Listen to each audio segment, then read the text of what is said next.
بسم اللہ الرحمن الرحیم۔ السلام علیکم ورحمۃ اللہ وبرکاتہ۔ وفد نجران مکہ معظمہ سے یمن کی طرف 7 منزل پر ایک وسیع ضلع کا نام ہے جہاں عیسائی عرب آباد تھے۔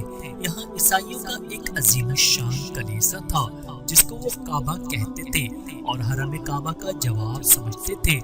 اس میں بڑے بڑے مذہبی پیشوا رہتے تھے جن کا لقب سید اور عاقب تھا۔ عرب میں عیسائیوں کا کوئی مذہبی مرکز اس کا ہمسر نہ تھا۔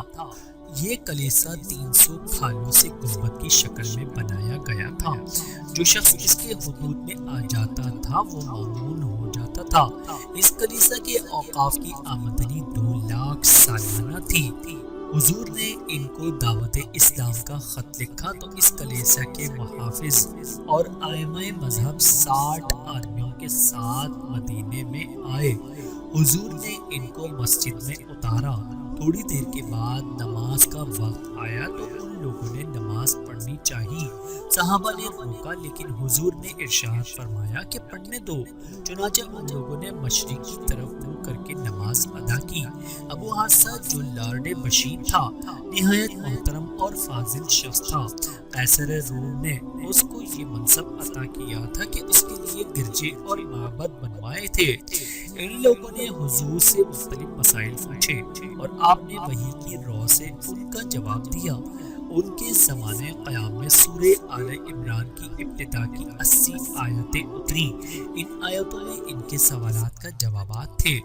حضور نے جب ان کو اسلام کی دعوت دی تو ان لوگوں نے کہا کہ ہم تو پہلے سے مسلمان ہیں۔ حضور نے فرمایا کہ جب تم صلیب پوچھتے ہو، عیسیٰ کو خدا کا بیٹا کہتے ہو، کیوں کر مسلمان ہو سکتے ہو؟ جب یہ لوگ اس پر راضی نہ ہوئے تو حضور نے وحی کے مطابق ان سے کہہ دیا کہ اچھا مبالغہ کرو، یعنی ہم تم دونوں اپنے اہل و عیال کو لے کر آئیں اور دعا کریں کہ جو شخص جھوٹا ہو اس پر خدا کی لعنت ہو۔ لیکن جب حضور حضرت فاطمہ الزہرا رضی اللہ تعالی عنہا اور امام حسن و حسین علیہ السلام کو لے کر مباہلہ کے لیے نکلے تو خود ان کی جماعت میں سے ایک شخص نے رائے دی کہ مباہلہ نہیں کرنا چاہیے۔ اگر یہ شخص واقعی پیغمبر ہے تو ہم لوگ ہمیشہ کے لیے تباہ ہو جائیں گے۔ غرض ان لوگوں نے کچھ سالانہ خراج قبول کر کے صلح کر لی اور جاتے وقت انہوں نے یہ درخواست کی کہ ایک امانت دار شخص کو ہمارے ساتھ بھیج دیا جائے جسے جزیہ ادا کر دیا کرے۔